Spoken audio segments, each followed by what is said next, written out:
Too much violence and what? Oh, you waited. You've not seen anything You know, I yet. was with Opal today, and I said to her, we're studying Judges, we're in chapter 15, and before I could get it out, she says, oh, the violent stuff is coming out. Yeah. It's sad, too. Hopefully she'll go to church Sunday. She's the only one that came in. It's sad, too. I want to put it in there. And even here, we got this little one here. If I just put it to her here and brought it in. But at least she's eating the food I bring her. So, because who was it said that? Oh, my neighbor who's got dementia, our family brings her food. She said, I don't like that.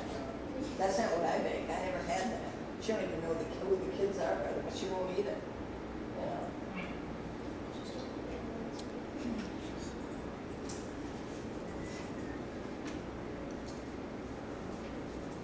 Of course, my son's gone the day it's raining, and he couldn't drop me off before.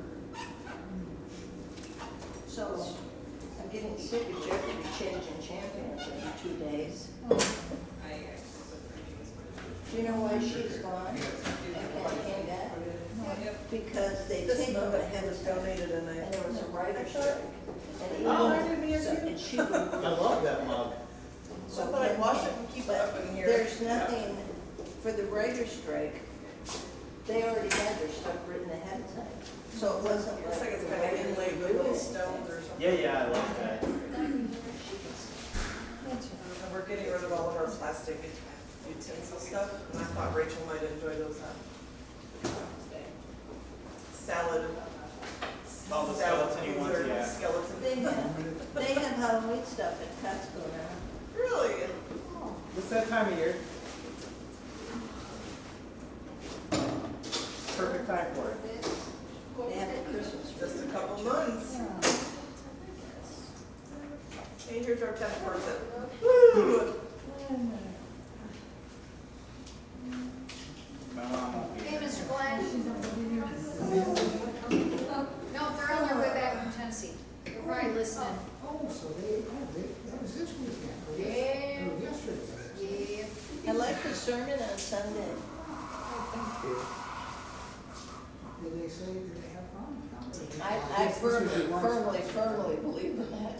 It was Tears for Fears they went and saw, yeah. That's what I meant. She liked that. And it was you too. People are so mean. I mean, her husband. And Yes. manners. I mean, they've driven all over the country. So Tears for Fears, YouTube. So weird.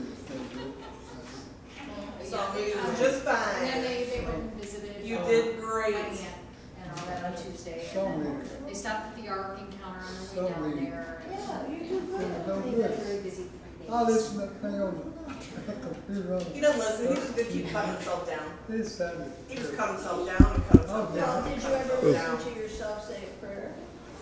It's even worse. You can't hear it. Yeah, when you sing, you're loud. 10. But that means Did somebody you see John will almost answer one stop his question buttons when Chuck twice. said- Because a bonus question. Bonus Bonus question. I forgot. Fun. Mr. Glenn, can we have you do the prayer tonight? Thank you. Yeah, and I said, hello. Hey, we should. I'll be right back.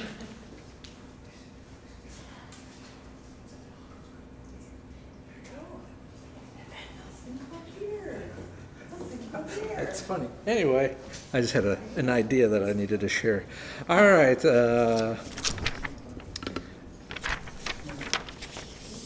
I know I say this every week, but I can't wait for you guys to see the bonus question for next week. It's going to be great. You say that every week, Brian. No, I'm not gonna. You're going to like next week's. You'll like next week's. I know I say it every week, but So therefore, it doesn't happen. Did you ever read the book Sybil? Okay, years ago, it was very popular. Patty Duke played it in a movie, and she had all these personalities because her mother abused her. And they were telling all the stuff the mother did when she was such a little kid. And I had to take a pencil and turn the page like that because I couldn't touch it. oh my. Is that so? Are you doing that in Judges now? Well, I'm not Is putting that- my readers on until I have to. Oh no. All right. She doesn't see it doesn't happen. Well, we'll still talk about it. All right, Judges. What chapter are we in? 15. 15. Of course, we're in 15. All right, so I know everybody kind of jokes around about it. I always ask the same questions every week in review. How many years approximately of history does the book of Judges cover? At least the time period of the judges? 450. 450. All right, very good. There's a reason why I ask every week. Eventually we'll have it all memorized. Remember? Yeah. Without looking at our previous paper. All right. We know that from a cross-reference in the book of Acts, don't we?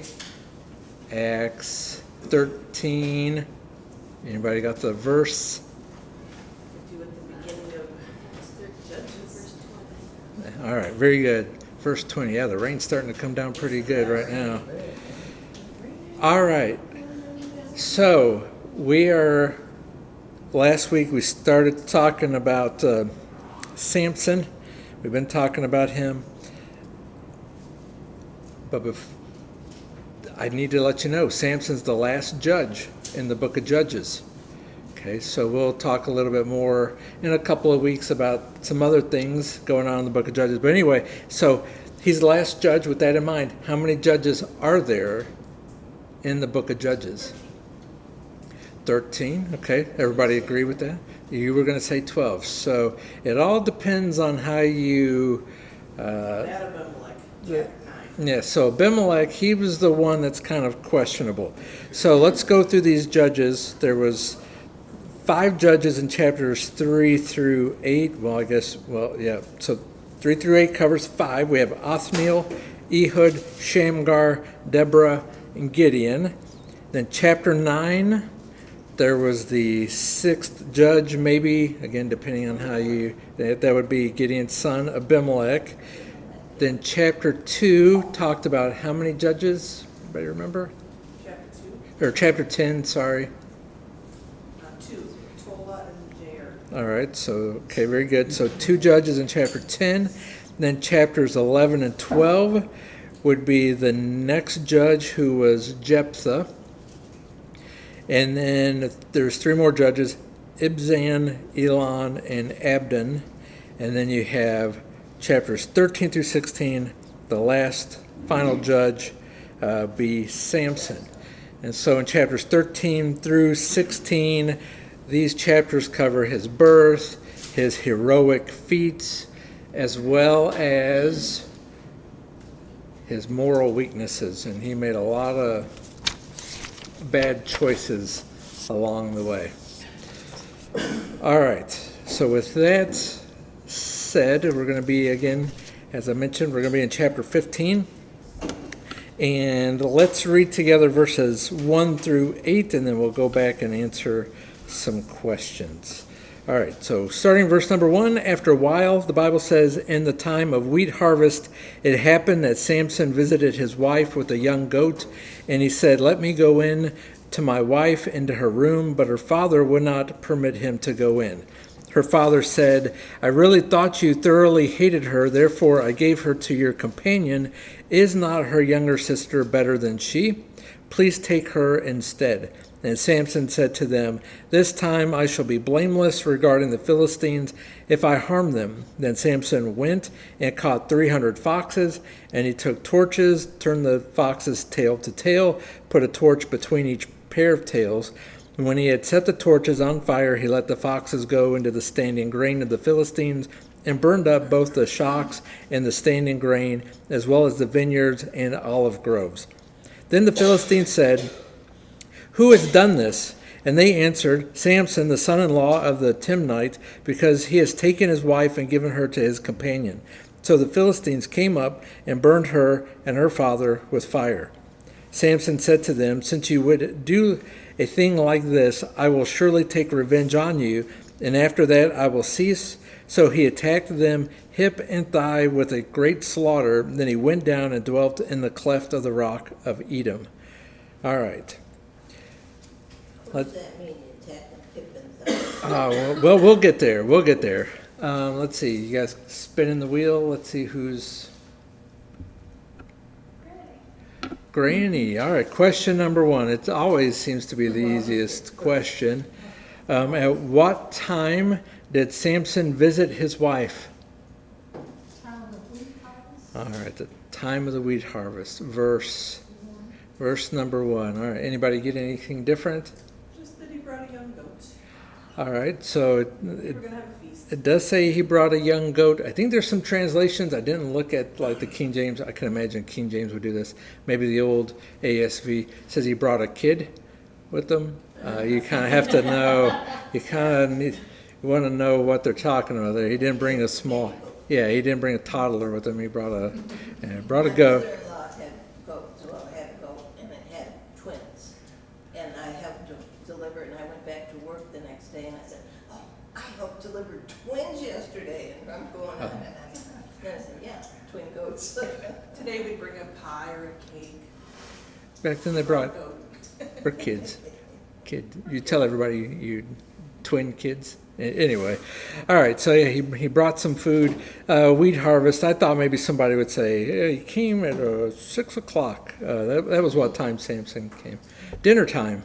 No. Anyway, do you think there's any significance by the writer of this telling us that it was the time of wheat harvest, or is that just he just did that in there for Would there be a lot filler? more people around during the harvest?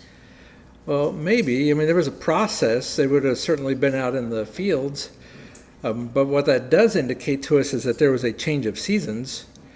So some time passed from chapter 14 to chapter 15, considerable amount of time, And then at the last, he finally decided to go see his wife.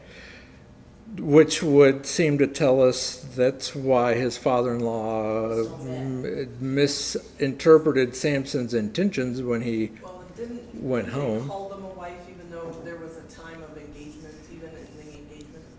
I mean, there was no bridal ceremony, wedding ceremony. It was like, there was betrothal. there was betrothal, so it's, But he called her his wife. He went in. I don't know. There's a lot of, again, the Bible doesn't, in Judges, doesn't give us every single Yeah. minutia of detail. I mean, if covering 450 years of history, right? But It's Jody's right, it should have included the wedding party and stuff that was happening. well, he was giving the wedding feast. So I don't know, and I don't know if any of us really know.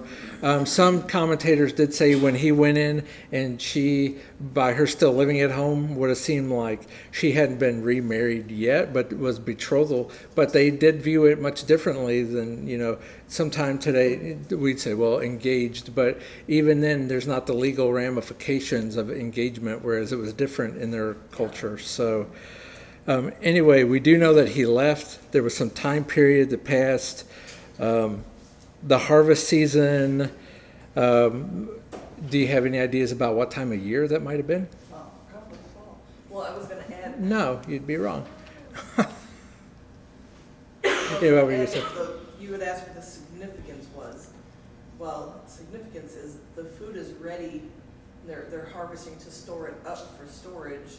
So, I mean, this is the time Well, to this, do the most damage because, maybe, but what's significant is it shows us that he didn't just leave for a day. yeah. He didn't leave for just a couple of days. He left for a extended period of time, long enough that the dad gave the daughter away, however that whole ancient process played out. This would have taken place somewhere from the end of April till mid-June. And one commentary said that country weddings generally took place in March. So if they would have been married in March, and this would have been at least a month and a half to 2 months or so that he was gone before he just returned. And it wasn't like he could just call him up, hey, Samson, where'd you go? What's your intentions? What are you doing? Or he couldn't shoot him a text or email him or Facebook message him, anything like that. So we do find out what was kind of going on through the mind of the dad, right, when he gave her away. So again, there was a bit of a process with the harvesting the wheat, the cutting it, the bundling it, separating it. It would have been a busy time. There would have been a lot of people coming and going. It pointed out a lot of people in the fields. And then, of course, the separating of the wheat from the chaff and all that process. All right. What's that? The gleaning, yep, of the fields.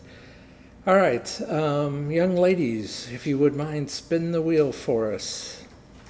And remember, somebody's going to have to answer twice, so you're going to probably have to put.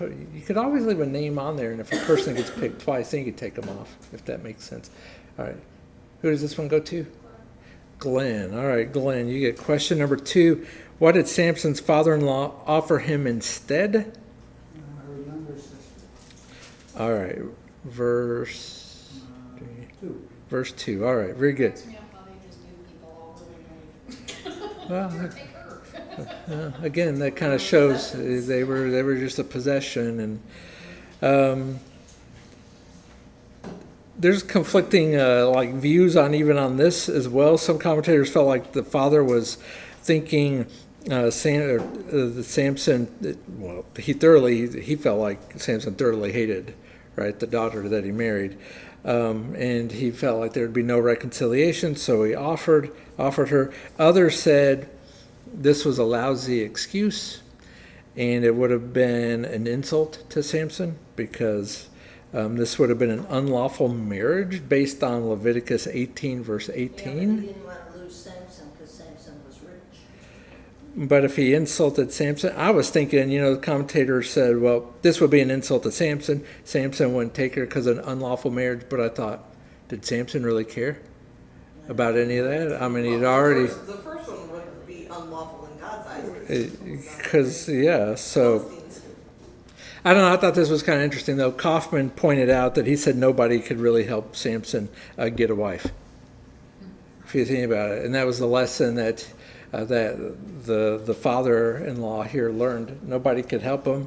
Didn't his parents try to help him? Yeah. And he's like, no, I want her. And so, kind of interesting situation going on here. All right. Anybody got anything else while the young ladies spin the wheel?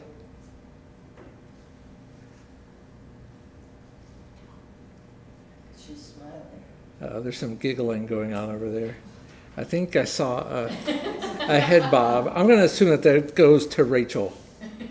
Question 3, Rachel. I know you're ready for this. What animals did Samson catch, and where did he release them? Well, you got a 2-parter question. Good for you. I put 300 foxes, and he released them into the standing grain of the Philistines. All right, very good. Did he release them anyplace else? Did they end up running anyplace else? I mean, there was a. All their crops. So they had the grain fields, the vineyards, the olive groves. Yeah. I thought this was interesting, reading through all these various commentaries. Almost every single commentary that I looked at, and there are probably others, I mean, I didn't look at all of them, but, out there in the world. But everyone that I looked at, they all call these, now the Bible calls them foxes, and so that's the answer we're going to go with. But they all call them jackals. That's interesting. I did a quick Google search. I Googled jackal, and I saw an image of it, and they look a lot like a fox. And commentators have said, well, foxes don't run in pairs, so they're independent animals, and they're just running all over the place. So for Gideon to have gone out and caught 300, it would have been a little difficult for him to do. He could have done it. But jackals, I guess, run in little packs, and so he could collect those. Well, I just think it's interesting. You got the Hebrew word. You look it up. It says jackal, and every single translation uses the word foxes. I just think it's pretty cool. But it is closely related in the Hebrew. So. 300 of them, no matter if they were impaired. Jackals, foxes, And then that they stayed still long, like what did he do to them? That they stayed still long enough for him to tie torches, and then he had to go in pairs to light all the torches. It's not like he could just light them all. 300 would take up some room. I don't know if they really stood still or he's just grabbing hold of them. Right. But wild animals and tying their tails. Right, because they would have been freaking out at that point. So. And then they don't like fire. I think that was the other thing about the reason that he tied their tails together is And do you it think would've- that all of them would have just, like, once they saw the first pair and they saw fire, I can't imagine the rest of them just sitting still. So somehow, Maybe they're all down in, like, yeah, he barrels. corralled them somewhere. Yeah, that's, They're all yeah. thrown in giant wine barrels or something. Yeah. They don't see what's going on. Are there any movies about Gideon? Or about Samson? I think there was one way back in like the 50s or 60s. Yeah, it was it was focused on Samson, Delilah, so it's As I was saying that, I did remember that because, well, that's kind of what I read about. Anyway, next chapter. But so he said he was going to be blameless in doing this in regards to the Philistines. Yeah, but just because you claim you're going to be blameless doesn't mean that you're going to be blameless before God. Well, what we see here, it's we just keep, and I wrote it down later in my notes. It's just this constant vengeance. Yeah. It's constant back and forth, and it was It's not pointed by out. his judgment. What's that? It's not No. by his judgment. No. And it was pointed out, these people back in the day, they didn't have the golden rule. All right, what's the golden rule? One other as you would have them Yeah. do. So, I mean, he, there's, Them as you- but he was judging them. So it was God's divine punishment upon the Philistines. They were more for eye for an eye. Yeah, they were. And Jesus even addressed that, right, in his ministry, talking about that, you've heard it said, an eye for an eye. And they didn't have Romans 12:19 through 21 either. Talks about being kind, overcoming evil with kindness. They didn't have that. So we do live under a better law today, don't we? Can you imagine if there was a bunch of Samsons running around in the world? I mean, there are some people of vigilanteism type of mentality, but man, You wronged us, and now we're gonna go burn you and your daughter and your household, Yeah. and like, man, you're jumping ahead. So the pulpit commentary says, so when he let go of these foxes, jackals, creatures with these torches, they probably covered, this is pulpit commentary again, a 30-mile stretch of, and they said it would, the damage done to this is their food source, was kind of like the equivalency of some wildfires, maybe in our country, and we know the devastation of wildfires this summer. Floods, and, they wreck all the crops. So needless to say, the Philistines would not be happy, right? To do that. All right, you guys got the wheels spinning? Please help me out.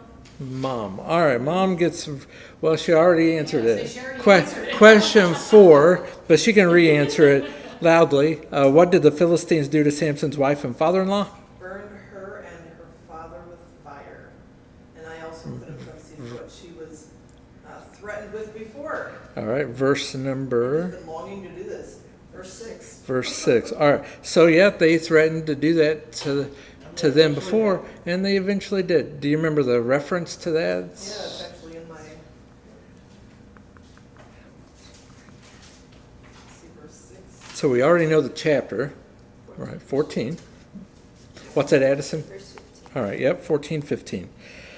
So do we know the exact reason why they burned them? Because he had burned their crops.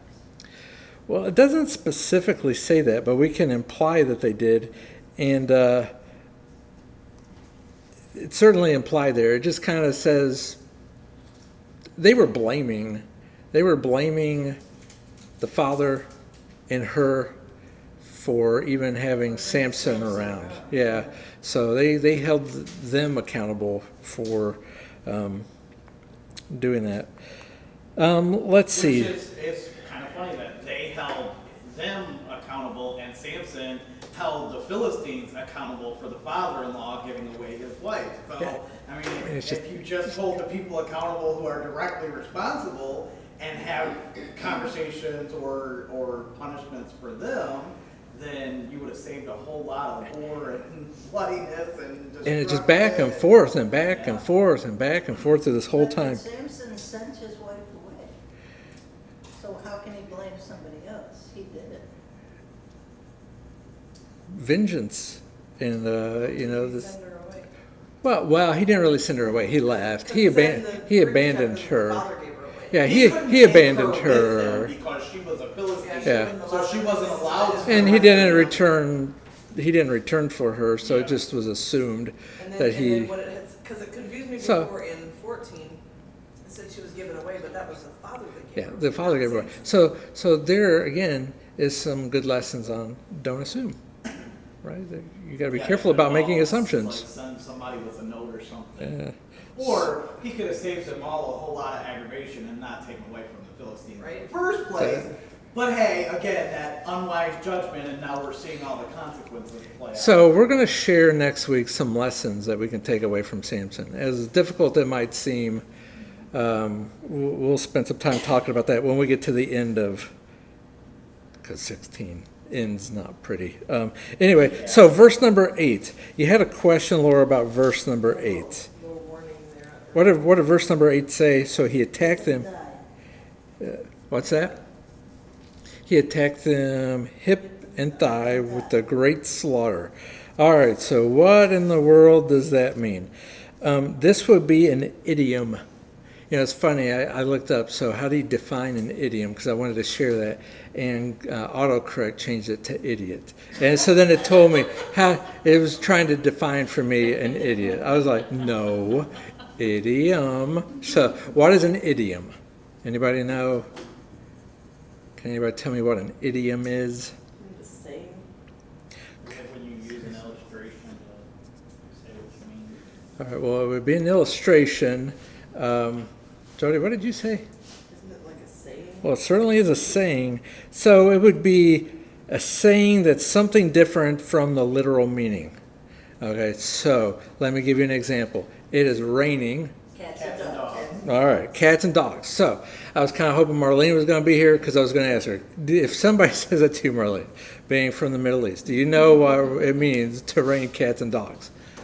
Do we know what it means? What does it mean? That's pouring out. Yeah, and so it may not be raining cats and dogs right now.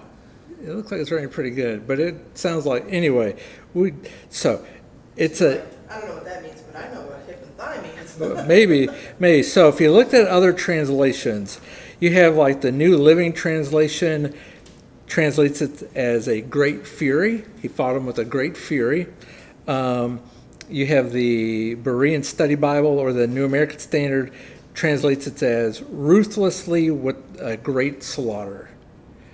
So I think this, he attacked them hip and thigh would have been more of a Hebrew, would have been a more Hebrew idiomatic term that, so they translated it a little bit more literal, whereas these other translations tell you it was a great slaughter. Ruthlessly with a great slaughter, right? So he's not out there. I had this funny visual. He attacked them hip and thigh. He was not acting like Elvis Presley, swaying around. All right, I had. Although that Did- might have distracted them long enough for him to do this whole big slaughter. What You'll- is this guy doing right now? You'll never read that verse the same way ever again. If you ever want some comedic relief, come back to this time. Young people are now thinking about getting a clip and making a. Don't make a meme of it. Anyway. All right. Any other thoughts, questions, comments? I better not see anything like that on the Totally internet. by an Elvis No, Presley. no. All right, we're going to continue on and move quickly away from this passage. All right, so we're going to be in verse number 9 through the end of the chapter here. Now the Philistines went up, encamped in Judah, and deployed themselves against Lehi. And the men of Judah said, "Why have you come up against us?" So they answered, "We have come up to arrest Samson, to do to him as he has done to us." Then 3,000 men of Judah went down to the cleft of the rock of Edom and said to Samson, "Do you not know that the Philistines rule over us? What is this you have done to us?" And he said to them, "As they did to me, so I have done to them." But they said to him, "We have come down to arrest you, that we may deliver you into the hand of the Philistines." Then Samson said to them, "Swear to me that you will not kill me yourselves." So they spoke to him, saying, No, but we will tie you securely and deliver you into their hand. But we will surely not kill you. And they bound him with 2 new ropes and brought him up from the rock. When he came to Lehi, the Philistines came shouting against him. Then the Spirit of the Lord came mightily upon him, and the ropes that were on his arms became like flax that is burned with fire, and his bonds broke loose from his hands. He found a fresh jawbone of a donkey, reached out his hand, and took it, and killed 1,000 men with it. Then Samson said, With the jawbone of a donkey, heaps upon heaps, with the jawbone of a donkey I have slain 1,000 men. And so it was, when he had finished speaking, that he threw the jawbone from his hand, and called the place Ramoth Lehi. Then he became very thirsty, so he cried out to the Lord, and said, You have given this great deliverance by the hand of your servant, and now shall I die of thirst and fall into the hand of the uncircumcised? So God split the hollow place that is in Lehi, and water came out, and he drank, and his spirit returned, and he revived. Therefore he called its name En-Hekor, which is in Lehi to this day, and he judged Israel 20 years in the days of the Philistines. All right. Chloe, you got the wheel spinning. Let's see who the next... All right, Laura, you're the next contestant. Anyway, your question 5 goes to you. Why did the Philistines come up against Judah? To arrest Samson and do to him as he had done to them. All right. Verse 10. Verse 10. All right. Anybody got anything extra? Well, something that I jotted down was Samson from the tribe of Judah?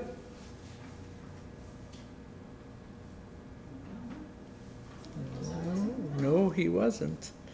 He was from Dan. His dad was a Danite. That would have made Samson a Danite. Judah really didn't have any right to do this.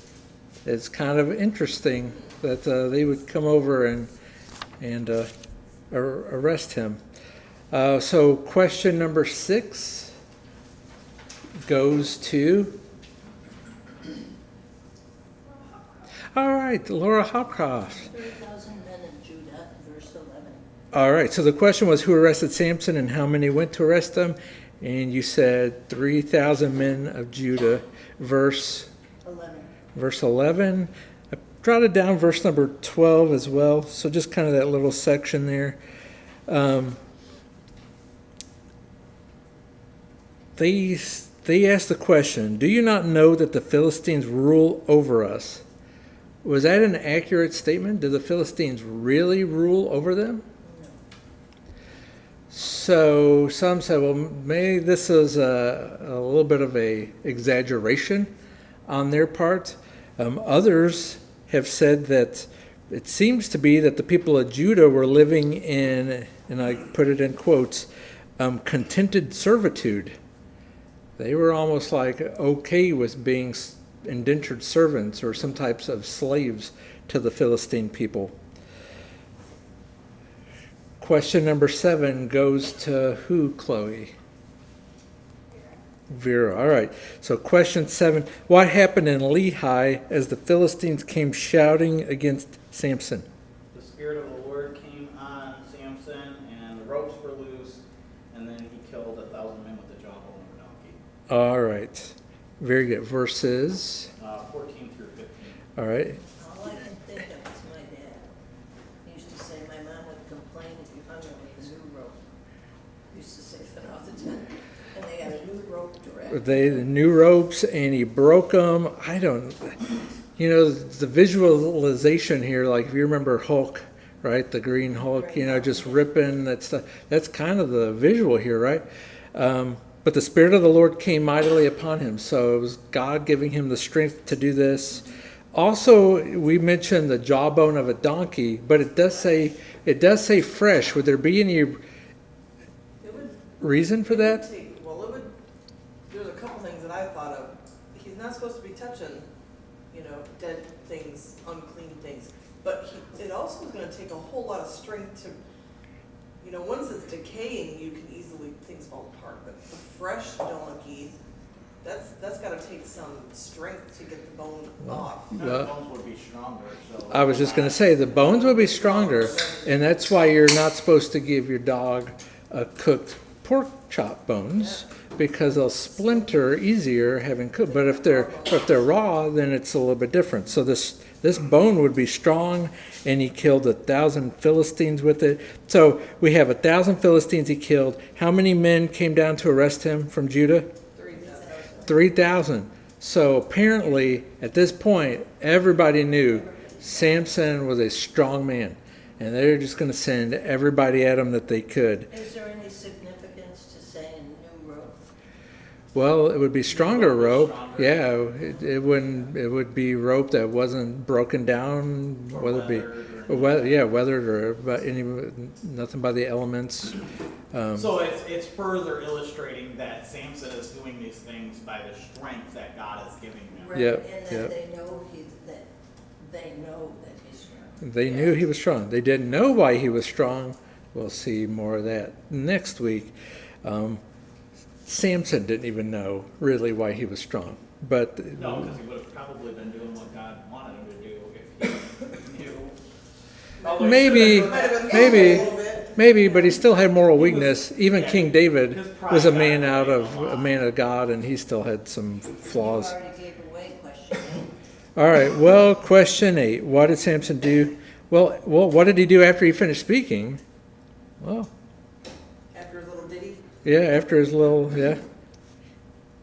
his hip and bone, Right. Well, hip and bone song, yeah, he's, hip and thigh song. yep. His imitation of Elvis. So who's that question go to? I guess. I mean, we've pretty much been talking about. Pa should get this question. What's the answer to question 8? What did Samson do after he finished speaking? He threw the jawbone from his hands and called it this Lehi. All right. Very good. Anybody know what that Ramoth Lehi translates to? Anybody got any footnotes in their Yes. Bible? Literally spring of the collar. No, that's after he drinks. They have one. Literally jawbone height. Yep, Jawbone Heights. So we have, in this area, we have Madison Heights, that's Sterling Heights, They had all the Jawbone heights. Heights. They had Jawbone Height. So it would have been some sort of hill. He was up on some sort of hill. What a great reminder. Yeah. So Matthew Henry had a really good point in regards to verses 9 through 17 in his commentary. And he said, sin disputes, never mind, let me rephrase that. Sin dispirits men. It hides from their eyes the things that belong to their peace. And I thought that was pretty interesting. Sin dispirits men. It hides from their eyes the things that belong to their peace. So what he's saying is sin clouds judgment. And isn't that what was going on with Samson in Samson's life? Sin was clouding his judgment. Yep. It's like it's grown. It started small. And then now looking at it, it's So it clouded. part of God's plan, but So it clouded Samson's judgment. Did it cloud anybody else's judgment? How about the men of Judah? yeah. Because we see here they were blaming Samson as if he was the problem. Was Samson the problem? No. Who was the real problem? The Philistines were the problem. That they apparently didn't get completely rid of like they should have. I think Judah was afraid that the Philistines were going to come down harder on them. So they're like, we're just going to give you to them now. So and then it'll sin, be easier on us. sin and wrongdoing clouded the minds of God's people. And again, they didn't trust in God like they should have, because if they had trusted in God, they wouldn't be having these foreign people ruling over them, And it or thinking that they were ruling. it continues to cloud people. Even in the New Testament, you think about Jesus. Jesus did good. But did sin cloud the minds of some people? Yes. How about the Jews that eventually So, that killed Jesus? How about the apostles going out and preaching and teaching the truth? And then they were persecuted. So a lesson here is today. And I know, I mean, we read through this, and some of this is a struggle, right? What do we learn from Samson? And from, at least from this, we learn that we should not let anything cloud our judgment. We shouldn't let our opinions cloud our judgment. We shouldn't let people cloud our judgment. We shouldn't let people with power and prominence cloud our judgment. Right? We need to be doing the will of God. Any other thoughts or comments on question 8? All right. Question number 9 goes to, I'm going to assume that was Chloe, the way she dropped her head and threw her hand to her forehead. So Chloe, Samson became what? And what did he ask the Lord? He became thirsty, so he asked the Lord for water. All right. Very good. So he became very thirsty, and he asked God if he was, what did he ask God? For water. He asked God for water. All So right. he didn't die of thirst. All right. Did anybody? I got you have given me great deliverance, and now shall I die of thirst. Yes. Kind of reminds me of the Israelites going Not a very nice way from to the ask desert. Yeah. Well, and then he was asking, "Are you going to let me die out here and fall into the hands?" Verse number. 18 and 19. All right. Very good. This isn't the first time that we've seen people question God like that, like the Israelites in the wilderness. Have you brought us out here to die? Yeah. You know, like He did all these great miracles, and suddenly now you're questioning him again. and they did that over and over, and a lot of their leaders did those kind of things too. So maybe one of the reasons why he had this great thirst and God allowed him to be thirsty, at least for a time period, thirsty enough that he thought he was going to die, was to humble him. Yeah, to let him know you're still a human. And a lot of times, like God doesn't, He doesn't punish us like in that way, but He will allow things to happen to us so that we can grow in our faith and our trust in Him. It was pointed out that he does refer to himself as a servant of God. So despite his mistakes, as bad as they were at times, he still loved God. He still struggled. So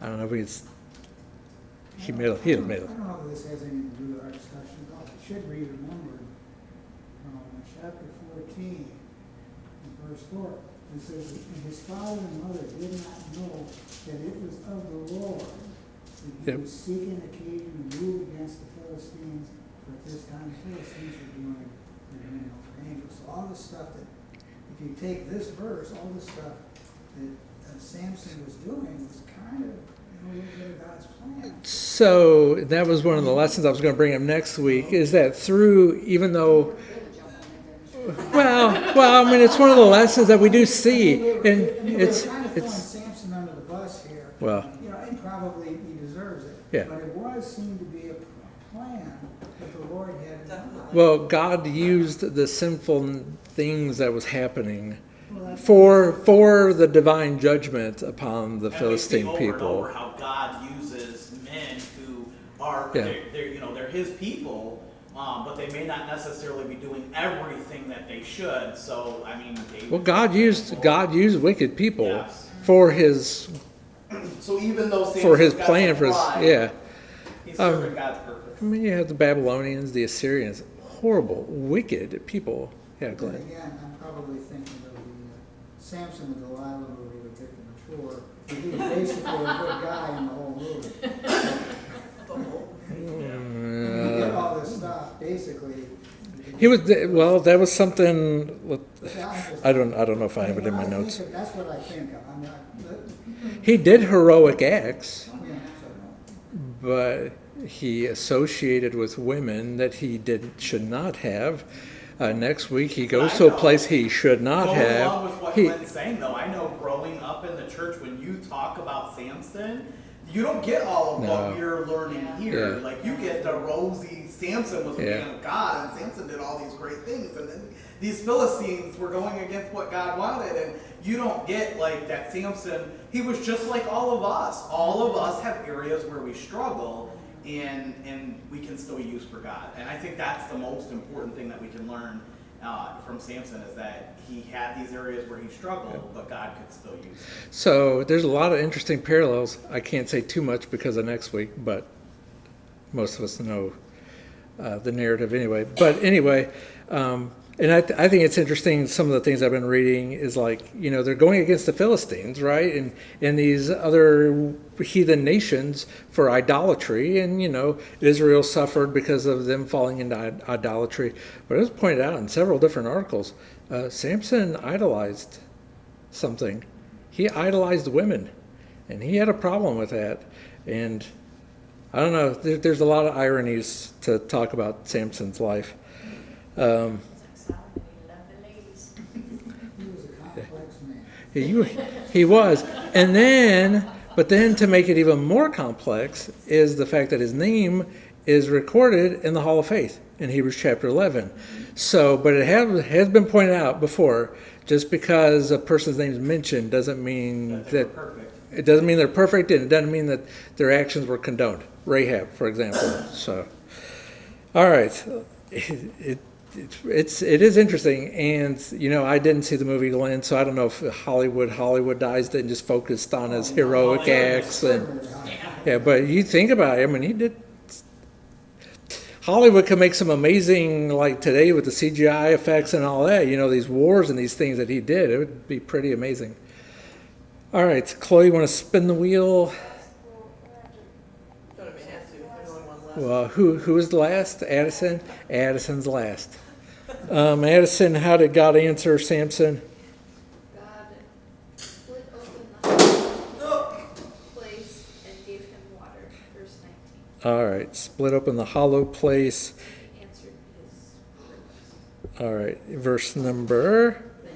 verse 19. So, what was the name given to the place?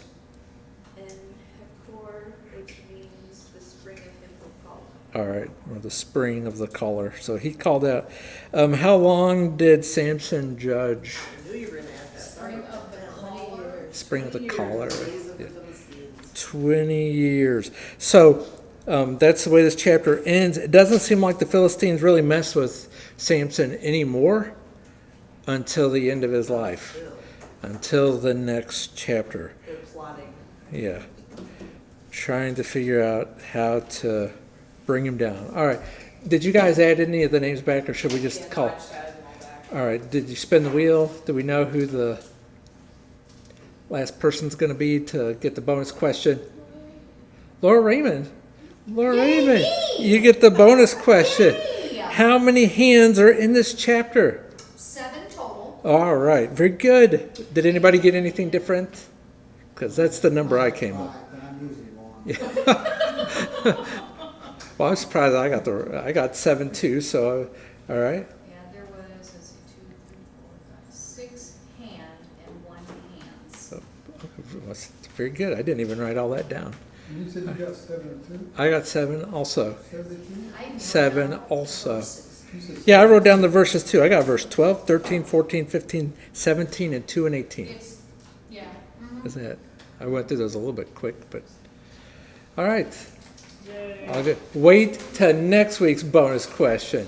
There was like no controversy over this one. I know. So, Usually we have a major discussion over it.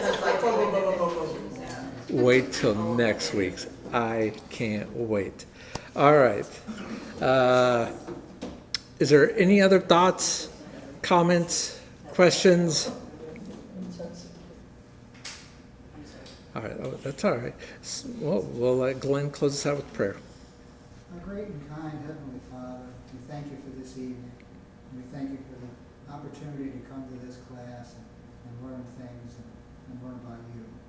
We pray, Lord, that you bless the congregation, be with us in the work that we're involved with here, and certainly pray that you bless it and glorifies you. We pray that you be with all the sick of our number. We pray that you continue to be with John Barker, certainly be with him and bless him. I understand he's doing better, and we hope that will continue. And we pray, Lord, that you be with our sister Dawn Thornton, and be with anybody else that we may not have no knowledge of. We pray that you be with us now, forgive us for our sins. In Jesus' name we pray.